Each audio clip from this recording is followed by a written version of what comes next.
Le chapitre 4 porte sur les transformations de la matière.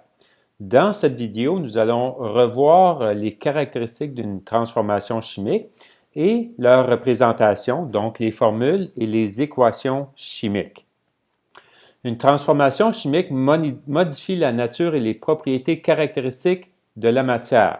Donc, ça implique un réarrangement des liaisons entre les atomes et la formation de nouvelles molécules. Il faut se souvenir des indices permettant de reconnaître une transformation chimique. Parmi ceux-ci, on va retrouver par exemple le dégagement d'un gaz, le dégagement ou l'absorption de chaleur, le dégagement ou l'émission de lumière, le changement de couleur, la formation d'un précipité. Alors, dans la plupart des cas où il y a plusieurs de ces indices présents, on peut penser qu'il y a eu une transformation chimique. Ultimement, la question qu'il faut se poser, c'est est-ce qu'il y a formation de nouvelles substances? Alors, dans le contexte quotidien, s'il y a formation de nouvelles substances, il s'agit d'une transformation chimique. On parlera une autre fois de transformation nucléaire, mais si on rencontre les indices qui sont mentionnés ici, ou une grande partie de ces indices, c'est une transformation chimique. Maintenant, faisons un rappel sur la composition et la représentation des molécules. Par exemple, dans la formule chimique de l'eau, H2O, le 2 s'appelle un indice. L'indice indique qu'il y a deux atomes de l'atome ou de l'ensemble d'atomes à sa gauche. Donc ici, par exemple, deux hydrogènes. Pour un composé donné, la formule chimique est toujours la même et ne peut pas être changée. Par exemple, une molécule d'eau, c'est toujours du H2O. Par contre, du peroxyde d'hydrogène, un liquide qu'on utilise pour désinfecter des plaies, par exemple, bien, c'est du H2O2. Ça se ressemble, mais ce n'est pas la même formule. Le glucose, donc le sucre qu'on le retrouve dans le sang, c'est du C6H12O6. Alors qu'il y a du sucrose, un sucre que l'on va retrouver dans les fruits, c'est du C12H22O11. Alors, mêmes éléments, mais pas dans les mêmes proportions, donc des substances différentes. Le sel de table, c'est du NaCl, alors que le sel qu'on utilise pour déglacer les rues, c'est très typiquement du dichlorure de calcium, du CaCl2. Maintenant, regardons comment les molécules sont représentées grâce à leur symbole. Par exemple, du Cl2 ou 2Cl ou 2Cl2. Donc, Cl2 veut dire que ce sont deux atomes de chlore qui sont liés chimiquement. Donc, on a affaire à une molécule et il s'agit d'une substance particulière ici. Alors que si j'ai deux Cl, bien ce sont deux atomes de chlore, mais qui ne sont pas joints, qui ne sont pas unis, donc ils seraient séparés. Si j'ai deux Cl2, alors ça, c'est une molécule de chlore, ou on dirait plus précisément du dichlore. Alors le 2 indique qu'il y a deux de ces molécules. Une chose qui va devenir importante lorsque nous allons balancer des équations, c'est être capable de faire le compte de chacun des atomes dans une réaction chimique. Et pour ça, il faut être capable de déterminer combien il y a d'atomes en regardant les indices et en regardant les coefficients. Des parenthèses sont utilisées pour montrer des ions polyatomiques. Alors, par exemple, si j'ai du CaOH2, le OH, on appelle ça un ion hydroxyde. Si je représente dans la molécule, bien, l'hydroxyde, ce serait la partie OH ici. Donc, le 2 indique que dans la molécule, il y a deux parties hydroxyde. Donc, à ce moment-ci, l'hydroxyde, cet ion polyatomique, comme la plupart des ions polyatomiques lors des réactions chimiques, vont rester dans un groupe. Okay? Le 2 s'applique au H et au O, donc à l'hydrogène et à l'oxygène seulement. Alors, prenez quelques minutes pour trouver la somme des atomes dans chacune de ces molécules. Quand vous aurez fini, bien, vous vérifierez les réponses. Alors, arrêtez la vidéo quelques instants.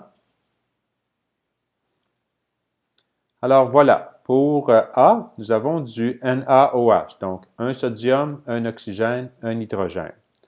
Pour le CaOH2, nous avons un calcium, deux oxygènes et deux hydrogènes. Si j'ai 3 CaOH2, À ce moment-ci, j'ai 3 calcium, 3 fois 2, 6 oxygène, 3 fois 2, 6 hydrogène. En fait, quand je dis 3 CaOH2, je signifie 3 molécules de CaOH2. Et quand on fait le décompte des atomes de chaque élément, bien, on obtient les chiffres qui sont ici.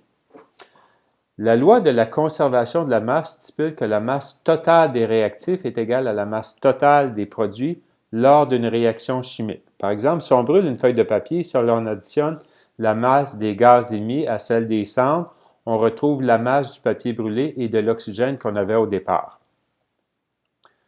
Cette réaction est représentée ici on représente une réaction chimique du méthane qui réagit avec du dioxygène pour former du dioxyde de carbone et de l'eau. Alors, on va utiliser l'équation chimique suivante pour représenter la réaction. Donc, le méthane plus 2O2 nous donne CO2 plus 2H2O.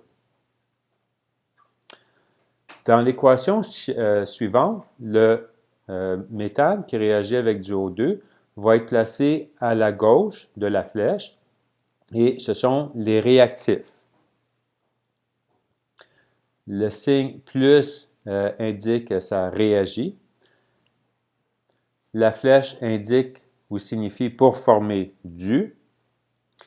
Et les produits sont le CO2 et l'eau. Donc, à ce moment-ci, ce qui est à droite sont les produits. On a mentionné les coefficients. Donc, les deux ici signifient qu'il y a deux molécules, par exemple, de O2, deux molécules de H2O dans l'équation balancée. Il faut que dans une équation balancée, le nombre d'atomes de chaque élément soit égal de chaque côté de l'équation. Vous devrez être en mesure d'utiliser un modèle particulier pour représenter une réaction chimique.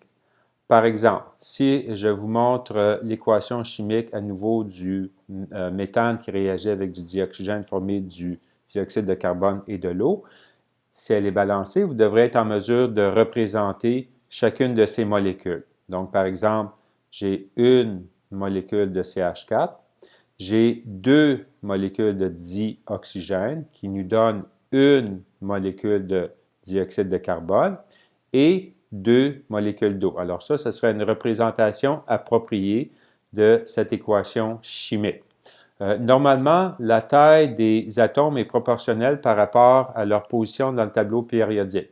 Normalement, ce qu'on va faire, c'est que les atomes qui sont sur une période plus élevée, donc la première période, par exemple, vont être plus petits que les atomes qui seront sur la deuxième période. Une autre chose que vous devriez être en mesure de faire, c'est à partir d'une description d'une réaction chimique, écrire l'équation chimique de cette transformation. Donc, par exemple, ici, si je vous donne une molécule de trioxyde de dialuminium et que vous avez la formule de la substance qui réagit avec 6 molécules d'acide chlorhydrique et qu'on obtient donc les produits 2 molécules de trichlorure d'aluminium et 3 molécules d'eau, vous devrez être capable de placer dans le bon ordre les réactifs et les produits. Donc, à ce moment-ci, la réaction chimique qu'on a serait la suivante. Donc, le trioxyde de dialuminium qui va réagir avec l'acide chlorhydrique et qui va nous donner du trichlorure d'aluminium et de l'eau.